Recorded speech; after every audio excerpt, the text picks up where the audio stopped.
Hello दोस्तों, स्वागत है आपका नुक्ता चीन पर। मेरा नाम है शुभम उपाध्याय। न जाने कितनी और अच्छी फिल्मों का बॉलीवुड रीमेक करके कत्ल करेगा, उनकी आत्मा नोच खाएगा। अक्षय कुमार की कठपुतली तमिल फिल्म रत्सासन का एक सड़ा हुआ रीमेक है, जिसे देखते हुए आश्चर्य होता है कि एक बढ़िया फिल्म को हमारा बॉलीवुड सीन दर सीन कॉपी तक ठीक से नहीं कर पाता है। इस हिंदी रीमेक का डायरेक्शन इतना बचकाना है, इतना एमेच्योरिश है कि ओरिजिनल तमिल फिल्म में जितने भी हाई पॉइंट्स थे, जितने भी सबसे अच्छे सीन्स थे, उन्हें यहाँ बेहद सपाट तरीके से फिल्मा दिया जाता है और ओरिजिनल में मौजूद कोई तनाव, कोई टेंशन, कोई सस्पेंस से पैदा हुई धुक-धुकी यहाँ रिक्रिएट नहीं हो पाती है।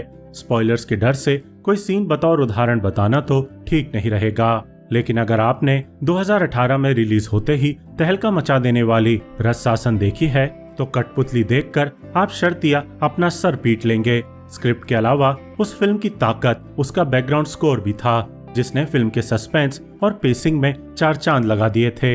लेकिन यहाँ उसकी जगह एकदम फालतू सा बैकग्राउंड स्कोर इस्तेमाल किया जाता है, जो किसी भी सीन को इफेक्टिव बनाने में असफल साबित होता है। ऊपर से न एडिटिंग फास्ट पेस्ड है, न ही स्लो मोशन का ओरिजिनल की तरह इफेक्टिव यूज किया जाता है।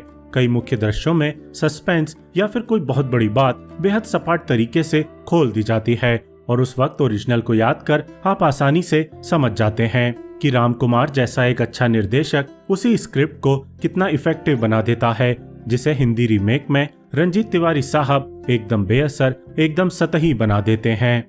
ओरिजिनल में किलर की आइडेंटिटी जिस तरह खोली गई थी और उसकी बैक स्टोरी जितनी तफसील से सुनाई गई थी, वो काफी इफेक्टिव था। लेकिन यहाँ बेवजह की स्मार्टनेस दिखाकर थोड़े बहुत बदलाव करने के चक्कर में सीरियल किलर को कोई खास प्रभावी नहीं रहने दिया गया है। ऊपर से ओरिजिनल में जो कमाल की क्लाइमैक्स फाइट थी, उसे रिक्रिएट करने की कोशिश करने की जगह अंधेरे में एक बचकाना सा क्लाइमैक्स फिल्मा दिया गया है, जो इस फिल्म को और भी बेअसर, बेजान बना देता है।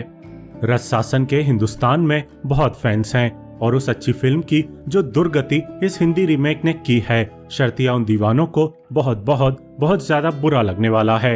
हालांकि ऐसा भी नहीं है कि रत्सासन कोई परफेक्ट फिल्म थी, उसमें भी कुछ लूप होल्स थे, कुछ कन्वीनियंट प्लॉट पॉइंट्स थे।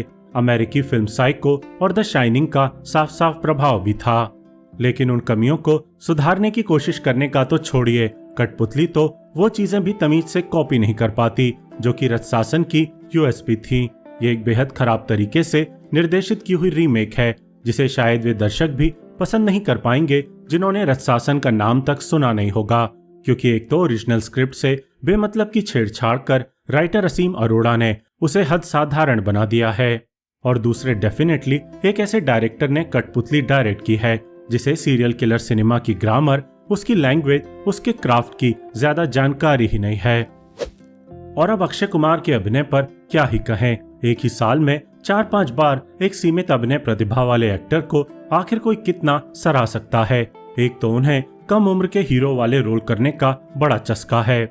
जो ओरिजिनल फिल्म एक यंग हीरो के बारे में है जो पुलिस फोर्स में नया है, उसकी थ्योरीज पर कोई विश्वास नहीं करता है, उसे हिंदी रीमेक में 55 साल के परिपक्व अक्षय खुद को 36 का समझकर प्ले करते हैं और चेहरे पर दी आयरिशमैन वाली डी एजिंग टेक्निक का जमकर इस्तेमाल करते हैं, ताकि दर्शकों को मुगालते में रख सकें कि वे सच में 36 साल के ही यंग हीरो हैं। ओरिजिनल में जितना अच्छा अभिनय विष्णु विशाल ने किया था, किरदार के डर, उसकी वल्नरेबिलिटी को जितने बढ़िया तरीके से एक्सप्रेस किया था, उसका आधा भी अक्षय कुमार नहीं कर पाते हैं, बल्कि जो दशकों से कर रहे हैं वो ही दोहराते हैं। ये कहानी वैसे भी एक यंग किरदार की थी जो एक अंडरडॉग था, और ऐसे जमीनी किरदार सूर्यवंशी अक्षय पर अब बिल्कुल सूट नहीं करते। ऊपर से कई सीन्स में ऐसा भी लगता है कि एक टेक देने के बाद उन्होंने दूसरा टेक देने तक की जहमत नहीं उठाई है और बेचारे निर्देशक को उसी साधारण टेक से काम चलाना पड़ा, भले ही उसमें ओ नंदू वाले विज्ञापन की तरह अक्षय साहब की सांसें संवाद बोलते वक्त ऊंची नीची ही क्यों न हो रही हों। बाकी फिल्म में कोई भी और दूसरा एक्टर नहीं है जिसका काम देखने लायक हो। चंद्रचूड़ सिंह को दिल लगाकर व्यर्थ किया जाता है और रकुल प्रीत सिंह भी बेहद खराब एक्टिंग करती हैं। ये कहना भी ठीक नहीं है कि उनका रोल छोटा था इसलिए उन्हें मौका नहीं मिला, क्योंकि ओरिजिनल में भी नायिका का इतना ही रोल था, लेकिन अमाला पॉल की एक्टिंग काफी इफेक्टिव थी। सरगुन मेहता बेहतर एक्टिंग जरूर करती हैं, लेकिन उनका किरदार ओरिजिनल में ज्यादा असरदार था, जबकि यहाँ उसका कैरेक्टर आर्क एक क्रूशियल मौके पर बेमतलब बदल दिया जाता है, जिससे आखिरी एक्ट में फिल्म की रोचकता पर भी खासा असर पड़ता है। मेरी तरफ से इस बेहद खराब गुणवत्ता वाली हिंदी रीमेक को केवल 1.5 स्टार। कोशिश कीजिएगा कि आप कठपुतली की जगह रथ शासन पहले देखें, क्योंकि अगर आपने आलस्य में आकर कठपुतली पहले देख ली ये सोचकर कि ये आसानी से डिज्नी प्लस हॉटस्टार पर मौजूद है, तो कसम सिनेमा की आप अपने लिए एक अच्छी थ्रिलर फिल्म को खराब कर लेंगे, वो भी हमेशा हमेशा के लिए। रिव्यू देखने का बहुत बहुत शुक्रिया।